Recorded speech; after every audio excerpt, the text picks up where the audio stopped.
নমস্কাৰ বন্ধু বান্ধৱীসকল, কি খবৰ আপোনালোকৰ? আজি আকৌ আমাৰ ঘৰত উৰুকা বুলি এইফালে মাছ আৰু এইফালে গাহৰি মাংস সিজাই আছো। এইফালে আকৌ গাহৰি মাংসৰ কাৰণে আদা নহৰু জলকীয়া পিঁয়াজ আৰু বিলাহী ৰেডি কৰি আছো।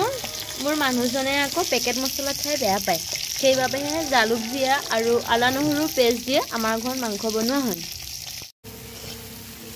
এয়া আকৌ মাছৰ কাৰণে বিলাহী ভাজি আছো, তাতে আকৌ ফুলকবি মটৰ আলু দি দিছো। মই মানে গাহৰি মাংস নাখাওঁ, সেইকাৰণে মোৰ মতে মই নিজে বনাই লৈছো। এতিয়া মাংসখিনি অলপ ফ্ৰাই কৰি লৈছো, তাৰ লগতে আদা নহৰু পেষ্টখিনিও দি দিছোঁ। আপোনালোকে বাৰু গাহৰি মাংস কেনেকৈ বনাই ক'বচোন।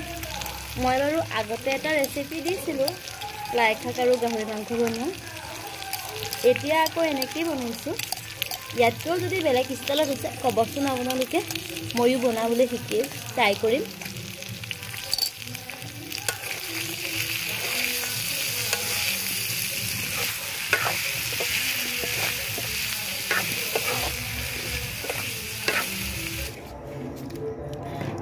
এয়া মই বনোৱা, এয়া মাছৰ তৰকাৰী আৰু এয়া মাংসৰ তৰকাৰী।